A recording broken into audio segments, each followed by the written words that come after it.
잘 정립되어 있지 않나. 그것을 보면은 앞팀은 하나 아니면 두 개 있는 뒷팀은 누구의 뒷팀, 윤스, 메소드, 누구의 메소드 가지고 진짜 수십 개가 있거든요. 그 말이라는 거에 정립되지 않았고 의사들마다 제가 또 다른 방식으로 하고 있다. 트임은 앞이나 뒤로 눈을 터주는 수술이기 때문에 트임이라고 하는데 트임의 시작은 앞트임이라고 할 수 있겠고요. 개념이 발전하면서 좀 위로 터주는 윗트임 혹은 뒤로 터주는 뒷트임이랑 아래로 터주는 밑트임까지 다양하게 의사들이 니즈에 따라서 수술을 개발해 온 것이라고 볼 수가 있겠습니다.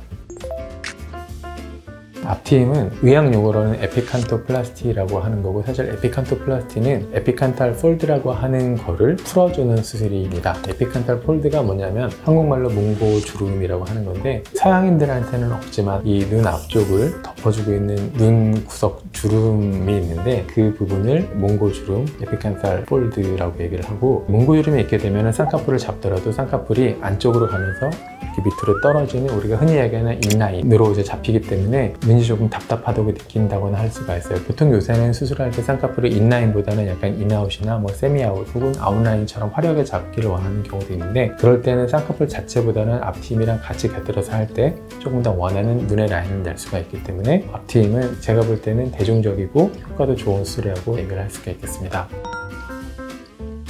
눈과 눈 사이가 먼 것은 두 가지가 있는데 안구와 안구 자체가 멀리 떨어져 있어서 눈이 먼 것과 눈 자체는 멀지 않은데 몽고주름이 덮여 있어서 멀어 보이는 두 가지가 있는데 실제로 앞트임을 했을 때 효과를 볼 수 있는 거는 두 번째의 경우 눈과 눈 사이의 거리는 정상인데 몽고주름 때문에 덮여서 눈이 멀어 보이는 경우는 앞트임을 하면 효과는 볼 수 있는데 안구 자체가 거리가 먼 경우 사실 그런 경우는 앞트임을 아무리 해도 눈 자체가 가까워지는 효과는 크게 보기 어려울 수가 있습니다.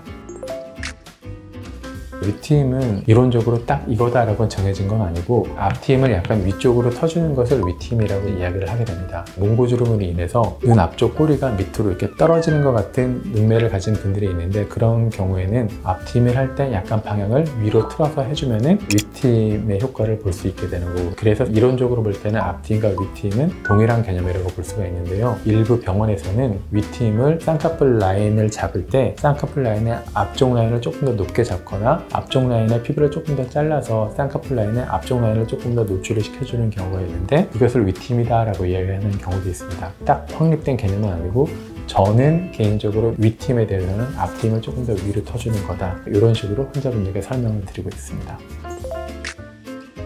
뒷트임이라는 수술은 눈을 이제 뒤로 트는 수술이지만 사실은 우리 얼굴은 평면이 아니라 입체이기 때문에 눈이 옆으로 넓어지는 게 아니라 어떻게 보면은 뒤로 길어지는 방향이 좀 더 크다라고 할 수 있는데요. 눈 자체가 약간 이렇게 찢어진 분들 중에 이 바깥쪽에 있는 피부가 눈 안구를 이렇게 덮어가지고 더 이제 올라가는 경우에는 이 바깥쪽에 있는 피부를 잡아 내리는 방식으로 뒷트임을 해주면 눈이 시원해지는 경우가 있고 뒷트임의 한계점이라고 한다면은 이제 효과가 좋은 분과 효과가 별로 없는 분이 좀 분명하게 나뉜다는 건데요. 뒷트임은 진짜로 눈 바깥쪽을 찢는 거예요. 근데 그게 문제가 뭐냐면 우리 눈은 밖에서 보이게는 이렇게 타원형으로 생겼지만 실제로 안에는 눈알이라고 부르는 탁구공만한 공 모양의 것이 안구 뼈 안에 들어가 있습니다. 그래서 뒷트임을 많이 트더라도 이 뼈를 넘어갈 수는 없어요. 그 뼈가 내 눈이랑 가깝다라고 하면 사실은 뒤를 트더라도 뼈를 넘어갈 수는 없기 때문에 뒷트임을 해도 별로 크게 효과는 없겠다라는 거를 아마 스스로 알아보실 수 있을 거예요. 밑트임은 나머지 트임에 비해서 비교적 좀 더 최근에 나온 개념인데요. 기본적으로 뒷트임 자체가 눈을 길게 하면서 약간 아래로 당겨주는 방식이었다고 한다면 뒷트임만으로 눈을 아래로 당겨주는 데는 조금 한계가 있기 때문에 검은 자보다 바깥쪽에 있는 흰자의 아랫부분을 밑으로 당겨주는 수술이에요. 그래서 바깥쪽이 많이 이제 올라가 있는 경우에는 눈이 좀 매서워 보일 수가 있는데 아래쪽을 강하게 내려주어서 눈 아래의 모양이 올라가는 게 아니라 약간 이렇게 S라인이 되도록 하는 수술로서 출발을 하게 됐고요. 그게 좀 발전이 되어서 뒷트임과 밑트임을 같이 하면서 뒤밑트임, 듀얼트임이라고 해서 눈 바깥쪽을 조금 더 시원하게 해주는 방향으로 요새는 많이 수술하고 있고 그렇게 개량이 되고 있는 방식입니다. 일단 앞팀이나 윗팀 같은 경우에는 둘 다 몽고주름이 강하게 있을 때 그것을 터주는 방식이기 때문에 만약에 내 눈이 선천적으로 몽고주름이 없다거나 혹은 앞쪽에 누호라고 부르는 빨간 살이 있는데 그게 많이 드러나 있는 경우에는 앞팀을 하는 게 오히려 좀 역효과가 날 수가 있겠죠. 뒷팀이나 밑팀은 삼배간이라고 해서 이 검은자 밑으로 보통은 흰자가 보이지 않는 게 정상인데 이미 검은자 밑으로 충분히 흰자가 보이고 있는 상태에서 좀 더 눈을 크게 하고 싶어서 뒷팀이나 밑팀을 하고 싶어 하시는 경우가 있는데 그런 경우는 절대로 하시면은 삼배간이 더 이렇게 악화된다고 할 수 있기 때문에 하시면 안 되겠고, 함모란이라는 게 있어요. 눈을 둘러싸여 있는 안과 뼈에 비해서 눈이 좀 움푹 들어가 있는 그런 눈이 있는데 뼈가 많이 발달해 있기 때문에 뒷팀을 하더라도 거의 효과가 없어요. 그래서 함모란 같은 경우는 뒷팀이나 밑팀이 기대하시는 거에 비해서는 수술을 하더라도 큰 효과를 보기 어려울 수 있다고 말씀드릴 수 있겠습니다.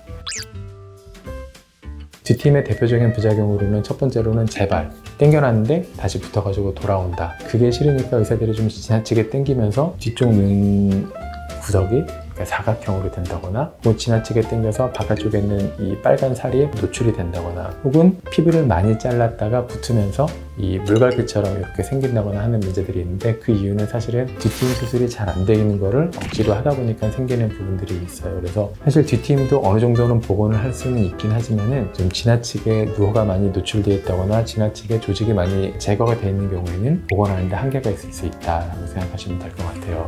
그래서 뒷팀이 유독 앞팀보다 좀 더 부작용이 많은 이유는 수술 자체가 잘 안 당겨지고 어렵기도 하고 재발을 잘하기 때문에 의사들마다 제각각 좀 더 세게 당겨 놓고자 조직을 많이 제거하면서 생기는 일종의 부작용이다 라고 생각을 하시면 될 것 같습니다.